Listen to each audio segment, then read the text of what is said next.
ধর্মনিরপেক্ষতাবাদীকে জিজ্ঞাসা করেন চূড়ান্তভাবে আইন করার অধিকার কার? ধর্মনিরপেক্ষতাবাদীরা একটা কথাই বলবে, সেটা বলবে হলো সার্বভৌম আইন পরিষদ, জনগণের ক্ষমতার মাধ্যমে প্রাপ্ত আইন পরিষদ, সংসদ যেটাকে আইন করে দিবে সেটাই আইন, সেটাই বৈধ। তো যখন ধর্মনিরপেক্ষতাবাদীরা একথাই বলে যে আইন তৈরি করার সাথে আল্লাহর কোরআনের কোনো সম্পর্ক নাই, আইনের সঙ্গে ইসলামের কোনো সম্পর্ক নাই, আইনের সঙ্গে কোরআনের কোনো সম্পর্ক নাই, বরং মানুষ যেটা চাবে সেটাই বৈধ, মানুষ যেটা চাবে সেটা অবৈধ। ইসলাম বলে আল্লাহ যেটা চাবেন সেটাই বৈধ, আল্লাহ যেটা চাইবেন না সেটাই অবৈধ, আল্লাহ যেটাকে বলবেন সেটাই আইন। ধর্মনিরপেক্ষতাবাদীরা বলে সংসদ যেটা বলবে সেটাই আইন। ইমানদারদের রব হলেন আল্লাহ, ধর্মনিরপেক্ষতাবাদীদের রব হলো সংসদ।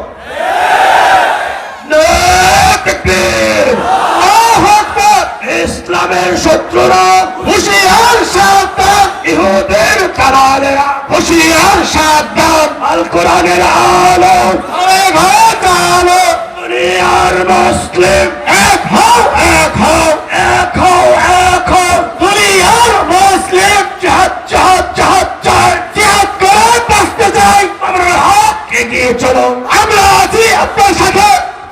আপনারা আমার এই মৌলিক কথাটা মনে রাখেন, এই ব্যাপারে যে কোনো ডিবেট করার জন্য, যে কোনো বিতর্ক করার জন্য আমরা সর্বদা প্রস্তুত আছি, এবং যে কারো পক্ষ থেকে যে কোনো চ্যালেঞ্জকে মোকাবেলা করার জন্য ওপেন ঘোষণা দিয়ে দিচ্ছি আমরা।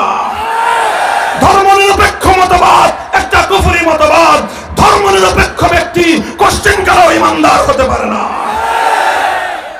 মুহতারাম হাজিরিন, এই জায়গাটাতেই হলো মুসলমানদের সঙ্গে ইসলামের সঙ্গে তাদের একটা চূড়ান্ত বড় ধরনের সংঘাত।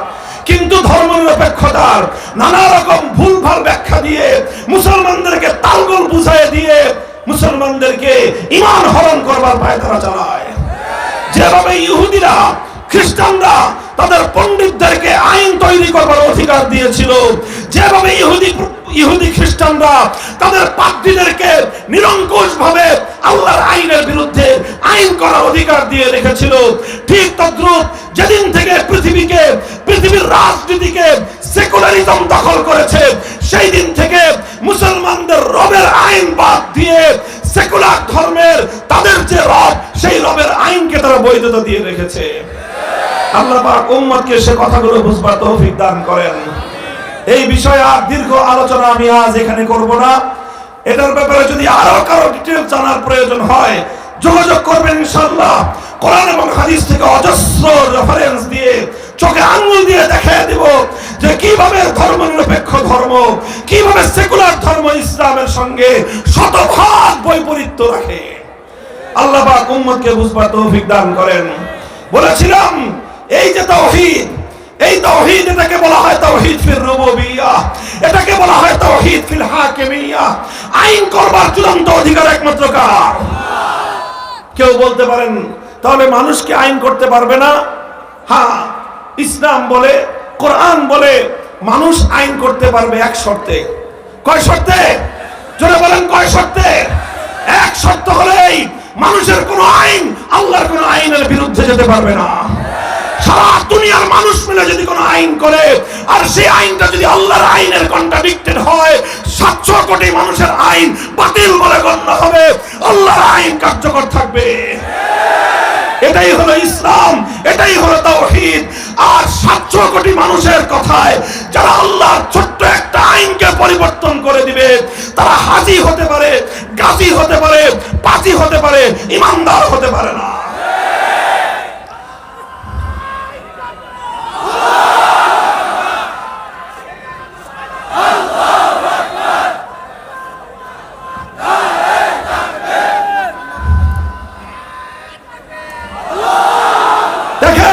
মুসলমানদের মধ্যে অভিশাপ ছিল না।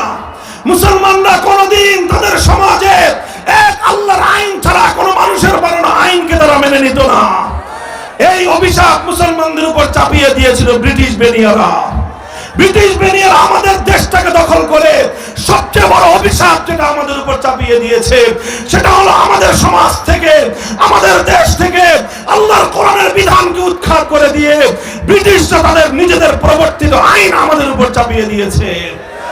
এরপরে মুসলমানরা সংগ্রাম করেছে, এরপরে মুসলমানরা লড়াই করেছে, মুসলমানরা জিহাদ করেছে, মুসলমানরা শাহাদাত দিয়েছে, মুসলমানরা রক্ত দিয়েছে। রক্তের সাগর বেয়ে ব্রিটিশদেরকে দেশ থেকে বিতাড়িত করা হয়েছিল শুধুমাত্র এজন্য যে একটা দেশ হবে, একটা রাষ্ট্র হবে, সে রাষ্ট্রে আইন চলবে একমাত্র কার? নারায়ে তাকবীর, নারায়ে তাকবীর। ইসলামের শত্রুরা নারায়ে তাকবীর।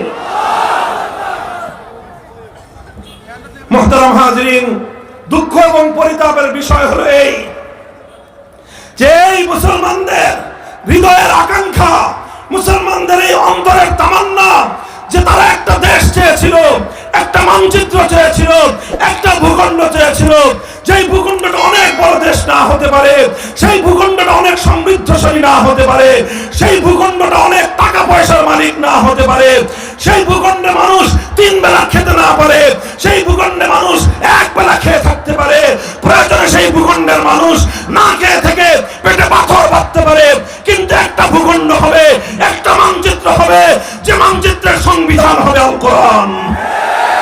এই আল কোরআনের রাষ্ট্র করার জন্য, আল কোরআনের সংবিধান করবার জন্য, আল্লাহর আইন দিয়ে সমাজ পরিচালনা করবার জন্য রক্ত দিয়েছিল শহীদ তিতুমীর, রক্ত দিয়েছিল ফকির মজনু সাহরা, রক্ত দিয়েছিল হাজী শরীয়তুল্লাহরা, রক্ত দিয়েছিল হাফেজ জামিন শহীদরা, রক্ত দিয়েছিল সৈয়দ আহমদ শহীদরা। হাজার হাজার আলেম ফাঁসি কাস্টে ঝুলিয়েছে, হাজার হাজার আলেমদের সন্তানরা ইতিম হয়েছে, স্ত্রীরা বিধবা হয়েছিল। উদ্দেশ্য ছিল একটাই, জমিন শাসন করবে মুসলমান, আইন চলবে কার?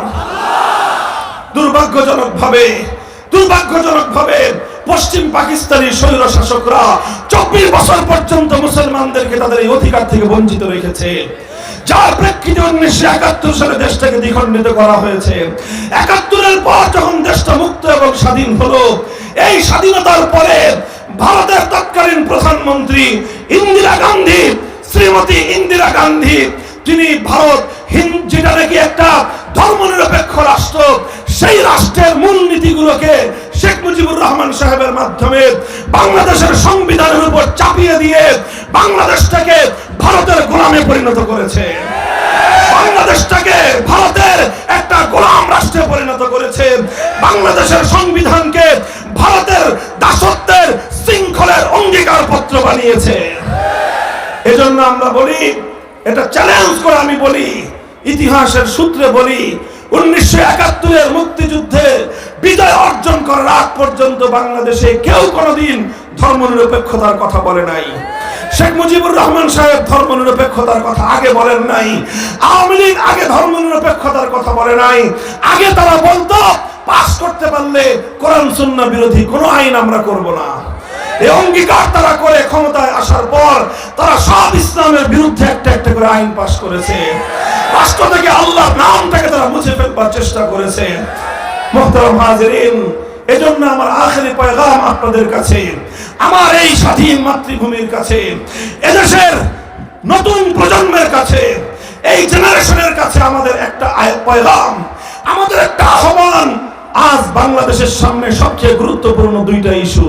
কয়টা ইস্যু? 1 নম্বর ইস্যু হলো ভারতীয় আধিপত্যবাদ থেকে বাংলাদেশকে মুক্ত করতে হবে। আগে আমরা শুধু বলতাম, আগে শুধু আমরা আলেমরা বলতাম, আগে শুধু আমরা মোল্লা মৌলবীরা বলতাম যে ভারতীয় আধিপত্যবাদকে রুখে দাঁড়াও। এখন শুধু আমাদের হুজুরদের বলতে হয় না, এখন বাংলাদেশের অন্তর্বর্তীকালীন সরকার ওই কথা বলে। এখন বাংলাদেশের সমস্ত রাজনৈতিক দল এক সুরে কথা বলতেছে, সবাই বলতেছে ভারতীয় আধিপত্যবাদ রুখে দাঁড়াও। শুধু মুসলমান নয়, ধর্ম বর্ণ নির্বিশেষে সবাই বলতেছে ভারতীয় আধিপত্যের হাত থেকে বাংলাদেশকে মুক্ত করতে হবে। আমরা বলি যে গাছের শেকড়ে গোড়ায় পানি ঢেলে 2-1টা ডাল ছাঁটলে কোনোদিন এই বৃক্ষের বিষ ছায়া থেকে মুক্তি পাওয়া সম্ভব নয়। কথা বলেন ঠিক না বেঠিক? বিষ বৃক্ষ থেকে মুক্তি পেতে চাইলে গাছের শেকড় সদ্য উপড়ে ফেলতে হবে। ভারতীয় আধিপত্যবাদকে যদি রুখতে হয়, ভারতের আধিপত্যবাদ থেকে যদি মুসলমানদের বাংলাদেশকে যদি রক্ষা করতে হয়, ভারতীয় আধিপত্যবাদের শেকড় হলো বাংলাদেশের সংবিধানে ভারত থেকে পাচারকৃত আমদানিকৃত ধর্মনিরপেক্ষতাবাদ। এই ধর্মনিরপেক্ষতাবাদ কুফরি মতবাদ বাংলাদেশের সংবিধান থেকে আবার দিল্লিতে পাচার করতে হবে। নারায়ে তাকবীর, নারায়ে তাকবীর। কোরআন সুন্নাহর আলো ঘরে ঘরে চালো, সংসদে চালো আলো। নারায়ে তাকবীর, আল্লাহু আকবার। উলামায়ে দেওবন্দ জিন্দাবাদ জিন্দাবাদ। নারায়ে তাকবীর, আল্লাহু আকবার। এই জন্য আজ হাজারো কণ্ঠের এক আওয়াজ উচ্চারিত হতে হবে, সেটা হলো বাংলাদেশ থেকে ভারতীয় আধিপত্যবাদের শেকড় ধর্মনিরপেক্ষতাকে উপড়ে ফেলো, বঙ্গোপসাগরে ভাসিয়ে দাও। এটা যতক্ষণ পর্যন্ত না করবেন ততক্ষণ পর্যন্ত বাংলাদেশ ভারতের গোলামীর শৃঙ্খল থেকে মুক্তি পাবে না। এটাকে 1972 সালে তৎকালীন ভারত রাষ্ট্র জোরপূর্বক তার সেবাদাসদের মাধ্যমে 72-এর সংবিধানের মাধ্যমে বাংলাদেশের মানুষের 25 বছরের মুক্তির সংগ্রামকে তারা হাইজ্যাক করেছিল। আবার তাদের হাত থেকে আমার দেশের প্রকৃত স্বাধীনতাকে ছিনিয়ে আনতে হবে। আলহামদুলিল্লাহ, বাংলার তামাম যুবকরা সেজন্য প্রস্তুত আছে। 2 নম্বর কথা হলো, আজ বাংলাদেশে চারিদিকে একটাই আওয়াজ, সংস্কার সংস্কার সংস্কার। কথা বলেন ঠিক না বেঠিক? এই সংস্কারের হাজারো আওয়াজের ভিড়ে আমাদের স্পষ্ট একটা পেলাম, মূল জায়গায় আমরা অন্তত আজকের এই বর্তমান বাংলাদেশের বাস্তবতায় ছোট্ট একটা সংস্কারের প্রস্তাব আমরা দিয়ে রাখছি। এটা শুধু আমরা টেবিলে বলবো না, এটা আমরা রাজপথে বলতেছি, এটা আমরা মঞ্চে ময়দানে বাংলাদেশের তাওহীদি জনতাকে বুঝিয়ে তাদের হৃদয়ঙ্গম করার জন্য বলতেছি। সেটা হলো এই, বাংলাদেশের সংবিধানে এমন অসংখ্য ধারা রয়েছে, এমন অসংখ্য উপধারা রয়েছে, যেই ধারা এবং উপধারাগুলোর কারণে বাংলাদেশের মানুষ চাইলেও পরিপূর্ণ ইসলাম কেউ মানতে পারে না। কারণ সবাই আমরা রাষ্ট্রের অধীনে, অর্থাৎ সংবিধানের অধীনে। এই সংবিধানের অধীনে থাকবার কারণে এই সংবিধান আমাকে এবং আপনাকে অনেক কুফরি কাজের সাথে সম্পৃক্ত হতে বাধ্য করে। আমরা বাধ্য হয়ে সেই কাজগুলো করি, এই জন্য আল্লাহ আমাদেরকে মাফ করে দিবেন। কিন্তু যারা সংবিধানের মাধ্যমে আমাদের উপর এই কুফরি কাজগুলোকে চাপিয়ে দিয়েছে, তাদের মুক্তির কোনো উপায় নাই।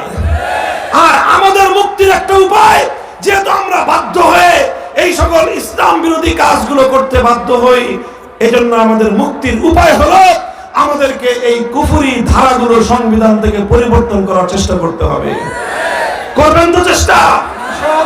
একটা নগদ চেষ্টার আহ্বান জানাই আমি আপনাদেরকে। একটা আওয়াজ তুলতে হবে বাংলাদেশে, সেটা হলো সংবিধান সংস্কারের সময় একটা ধারা, ছোট্ট একটা ধারা সংযুক্ত করতে হবে। এই ধারার মাধ্যমে আমরা গোটা বাংলাদেশের 18 কোটি মুসলমান অভিশপ্ত একটা ব্যবস্থা থেকে আমরা মুক্তি লাভ করতে পারবো।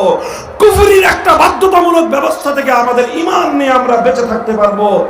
সেই ধারাটা হলো, আইন করতে হবে, সংবিধানে একটা ধারা সংযুক্ত করতে হবে। সেটা হলো এই, 90% মুসলমানদের এই দেশে ইসলামী শরিয়া বিরোধী কোনো আইন, কোরআন সুন্নাহ বিরোধী কোনো আইন, ইসলামী শরিয়া এবং কোরআন সুন্নাহ বিরোধী কোন ধারা, কোন বিধিমালা, কোন আইন, কোন বিধি, কোন কিছু কার্যকর হতে পারবে না। যদি এইরকম একটা ধারা, এইরকম একটা কথা যদি আমাদের সংবিধানে সংযুক্ত হয়, তাহলে এই সংবিধানের ওই ধারার মাধ্যমে বর্তমান বাংলাদেশের ইসলাম বিরোধী প্রত্যেকটি আইন অটোমেটিক ভাবে বাতিল বলে গণ্য হবে। আপনারা আমার এই দাবির সঙ্গে বুঝে শুনে সচেতন ভাবে কারা কারা একমত আছেন হাত তুলেন। আল্লাহু আকবার, নারায়ে তাকবীর, আল্লাহু আকবার। কোরআন সুন্নাহর আলো ঘরে ঘরে চালো, সংসদে চালো।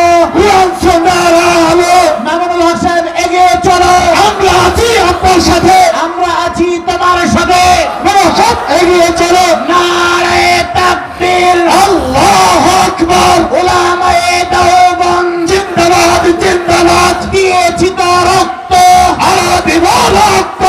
দিয়েছি তো রক্ত, আরো দিব রক্ত।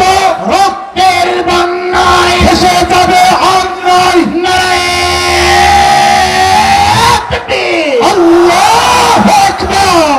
ভাই, ইতিহাস পর্যালোচনা করে আমি আপনাদেরকে প্রমাণ করে দিতে পারবো আমাদের পূর্বপুরুষ, আপনাদের পূর্বপুরুষ, এই বাংলাদেশের বর্তমান মুসলমানদের পূর্বপুরুষরা আল্লাহর জমিনে কোরআনী হুকুমত কায়েম করার জন্য যেই ত্যাগ আর কোরবানি স্বীকার করেছে, যেই রক্ত এবং শাহাদাতের নজরানা পেশ করেছে, যেই জান আর মালের কোরবানি এই বাংলাদেশের পূর্বসূরি মুসলমানরা দিয়েছে, এটা এই পাক ভারত উপমহাদেশের আর কোন জাতি দেয় নাই। তাই আজ আমরা আমাদের অধিকারের দাবি তুলছি, আমাদের পূর্বপুরুষদের রক্তের ঋণের দাবি তুলছি। সেটা হবে এই কোরআন সুন্নাহ বিরোধী, ইসলামী শরিয়া বিরোধী সকল আইন, সকল বিধিমালা, সকল নীতিমালা অকার্যকর করার জন্য এই ধারা সংযুক্ত করতে হবে। কথা বলেন ঠিক না বেঠিক? এই ধারা, এই সংস্কার করার প্রস্তাব আমরা তুলছি কারণ 5ই আগস্টের বিপ্লব ছিল একটা শিরক মুক্ত তাওহীদের আহ্বানে করা একটি সমাজ বিপ্লবের পূর্বাভাস। কথা বলেন ঠিক না বেঠিক? 5ই আগস্ট যদিও পূর্ণাঙ্গ ইসলামী বিপ্লব হয় নাই, কিন্তু এটা ছিল ইসলামী বিপ্লবের পূর্বে, সূর্যোদয়ের পূর্বে যেভাবে পূর্ব দিগন্তে নতুন সুবহে সাদেক উদিত হয়, সুবহে সাদেক উদিত হলে দুনিয়ার প্রত্যেকটা মানুষ বুঝতে পারে আর কিছুক্ষণ পরে সূর্যের উদয় ঘটবে। ঠিক তেমনি ভাবে আমরা বলতে চাই 5ই আগস্টের বিপ্লবের পর এই বাংলার মাটি ইসলামী বিপ্লবের জন্য এতটাই উর্বর হয়েছে, আজ শুধু মাদ্রাসার সন্তানেরা নয়, স্কুল কলেজ ইউনিভার্সিটি গুলোতে আজ নতুন প্রজন্ম একত্ববাদ এবং তাওহীদের জন্য জীবন দিতে প্রস্তুতি নিয়েছে। প্রমাণ দেখেন, যখন 5ই আগস্ট বিপ্লব হলো, দুপুর বেলায় স্বৈরাচারী ফ্যাসিবাদী পালিয়ে গেল বাংলাদেশ থেকে। এদেশের মানুষ এই দুপুর 1:30 থেকে 2টার দিকে মানুষ জানতে পেরেছে। কথা বলেন ঠিক না ঠিক? এরপরের আধা ঘন্টার বাংলাদেশের কথা আপনারা সবাই মনে করেন তো দেখি, স্মৃতিতে মনে আছে কিনা, যে দুপুর 2টো থেকে 2:30টা পর্যন্ত বাংলাদেশে কি হয়েছিল। টেকনাফ থেকে তেতুলিয়ায়, টেকনাফ থেকে তেতুলিয়া কোন নেতা ডাক দিতে হয় নাই, কোন আলেম রাজপথে নামতে হয় নাই, কাউকে ঘোষণা দিতে হয় নাই, না টেলিভিশনে ঘোষণা দিতে হয়েছে, না রেডিওতে ঘোষণা দিতে হয়েছে, না ফেসবুকে ঘোষণা দিতে হয়েছে, না ইউটিউবে ঘোষণা দিতে হয়েছে, কোথাও কাউকে ঘোষণা দিতে হয় নাই। বাংলাদেশের আবাল বৃদ্ধ তাওহীদ প্রেমী জনতা টেকনাফ থেকে তেতুলিয়া যত ভাস্কর্য নামক মূর্তি ছিল সমস্ত মূর্তি ভেঙে গড়িয়ে দিয়েছে।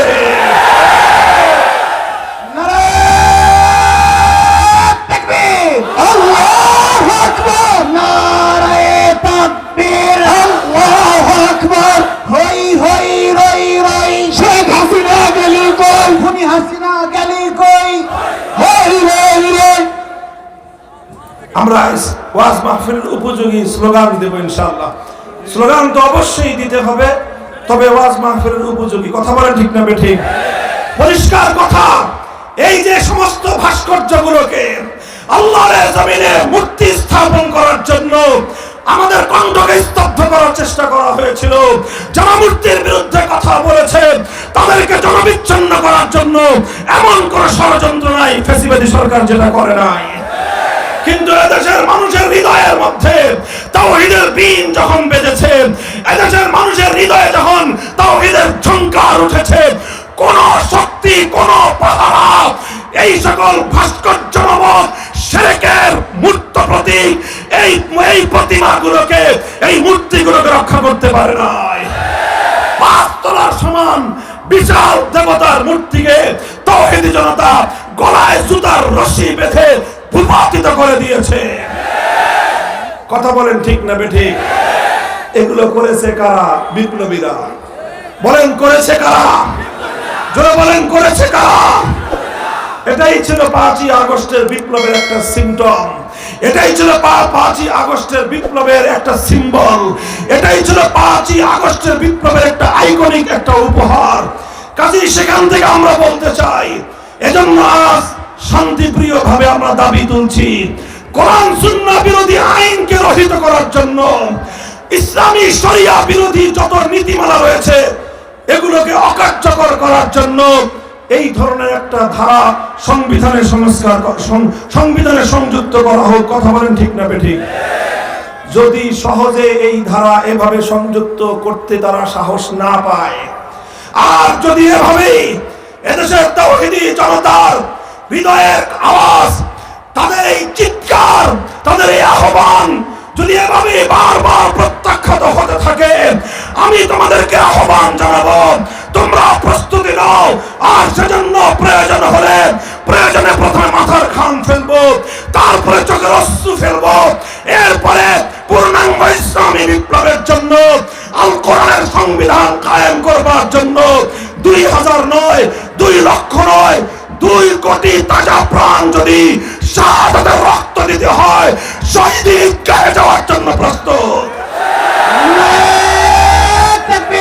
আল্লাহু আকবার, তাকবীর, আল্লাহু আকবার, সাবিলুনা সাবিলুনা, আল জিহাদ আল জিহাদ, তারিকুনা তারিকুনা, আল জিহাদ আল জিহাদ, নারে তাকবীর, আল্লাহু আকবার, উলামায়ে হক্কানি জিন্দাবাদ জিন্দাবাদ। ভাই প্রস্তুত থাকবেন তো ইনশাআল্লাহ? এটা শুধু কথার কথা না, শপথ। এটা শুধু কথার কথা না, অঙ্গীকার। এই অঙ্গীকার কার সাথে? চিৎকার করে বলেন, কার সাথে? আল্লাহর দ্বীনের জন্য যদি ডাক আসে, আল্লাহর দ্বীনকে জিন্দা করার জন্য যদি প্রয়োজন হয়, কোরআনী রাজ কায়েম করবার জন্য, কুফরি তন্ত্র মন্ত্রকে পরাস্ত করে আল কোরআনের সমাজ করবার জন্য, শহীদি ঈদগাহে কাফনের কাপড় নিয়ে কারা যাব, কারা যাব, কারা যাব? লব্বাইক বলো। আল্লাহু আকবার, নারে তাকবীর, আল্লাহু আকবার, সাবিলুনা সাবিলুনা, আল জিহাদ আল জিহাদ, তারিকুনা তারিকুনা, আল জিহাদ আল জিহাদ, নারে তাকবীর, আল্লাহু আকবার। দিয়েছি তো রক্ত, আরো দিব রক্ত, রক্তের বন্যায় ভেসে যাবে অন্যায়, নারে তাকবীর, আল্লাহু আকবার। আল্লাহ পাক রব্বুল আলামিন আপনাদেরকে কবুল করেন, তৌফিক দান করেন। ইনশাআল্লাহ গোলামের জাতি হয়ে বেঁচে থেকে কোনো লাভ নাই।